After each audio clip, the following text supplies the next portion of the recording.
discussions and organized a lot of events about this very specific topic of cultural diversity policies, and you've tried different type of formats about how to speak about it, different type of group configurations, and have you felt that this time it was different or not? And if you think it was a bit different, in which way? I know it's very soon, we just had the workshop and didn't have time to digest it, but I was just wondering. No, I wouldn't say it was different, and I wouldn't say it was better what has been done before. We always pretend that we need to have a better way of conversing with each other, a better way of connecting people, a better way of making policies democratically by bringing in the expertise of people. But nevertheless, we create events which are not actually conducive to that. We ignore that people can't just create great ideas collaboratively by virtue of being intelligent. When they come together, there are certain group dynamics which have to unfold first before something new, something important can be produced. In a group of an hour, you can brainstorm, you can't problem solve, and so there is something in the conference culture itself that still needs to be addressed, that we have to learn about. In our working group, we hit on the topic of connectivity again, of connecting efforts, of making sure information and expertise flows better. Everybody agrees on that, but in the way we hold conferences, we actually do not build on this knowledge. I also think that this conference was different in the way it framed the questions, maybe a bit. Even as at Cultural Action Europe, we also try to put ourselves in long-term perspectives and not to be too close to the issues and the problems, and to connect to other sectors and other types of thinking, which this was really completely addressed, this policy of change, so it implies that something big has to change already, so it did imply something special, and then by the keynote speeches that we had that were very, very controversial and very opening up new perspectives, I think the framing was very different.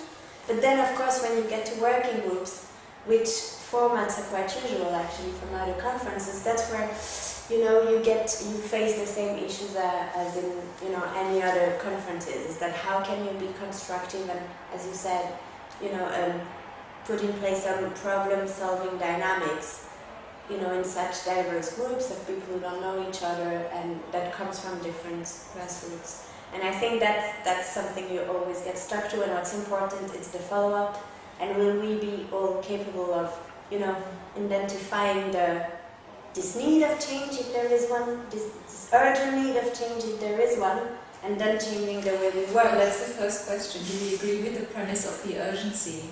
I personally do not agree. I don't see a different urgency today than I saw 5 years ago. I think the urgency is only to continue the work. It's the sustainability of the work. Do you see it any differently? I think the urgency is not new. I think 5 years ago it was as urgent, but I think the awareness of the urgency in the culture sector is maybe new. I think now we are ready, we culture sector in very broad term, to accept our role in addressing this global urgency.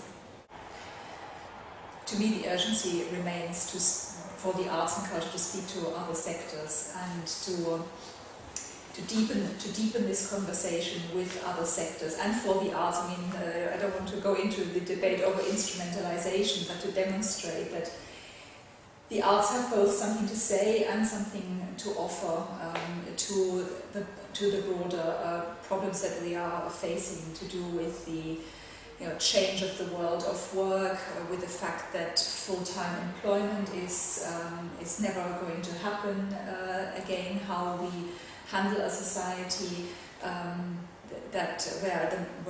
where a significant proportion of the population can no longer rely on having a sense of value through their work. But I fear that we haven't advanced enough yet on demonstrating to people who are not familiar with the arguments about the arts, about the role of the arts, I feel there is still a great potential for ridicule of what the arts claim to be doing.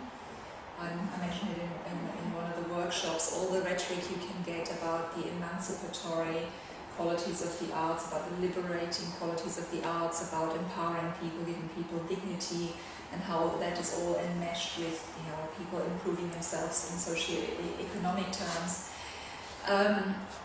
Either it's not well enough understood, all the projects in which these claims can be realized are so punctual, they're just not, they're not understood.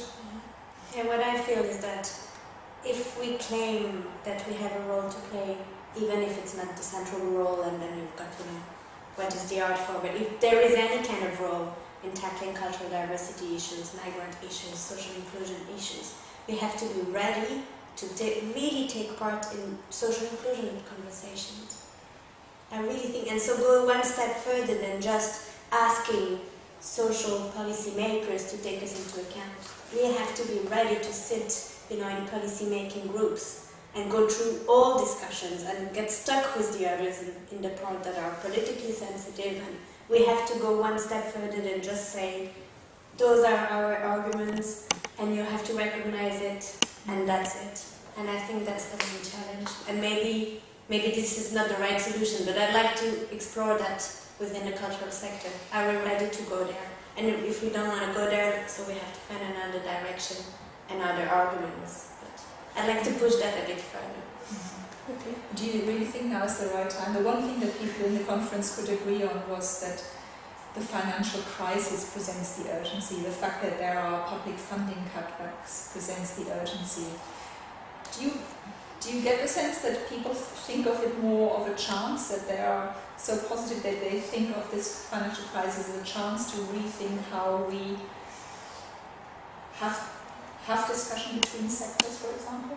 I think so, because when I look at the upcoming EU budget negotiations, so the budget 2014-2020 is going to be discussed. They're going to start the discussions now, and both we know, some people told us, high-level people in the parliament, that it will be the toughest budget negotiations ever, even more than the last time, which was already hugely difficult. Will be the toughest, and on the other hand, there are all those global emergencies appearing everywhere, and financial crisis one of them, and it's linked to many other, crises. And so I still hope that there will be some space in the very tough negotiations for innovative thinking, for opening new doors, because there is a sense of failure at some level of, public policies, priorities, of like public choices, and I really think that tough negotiations, and so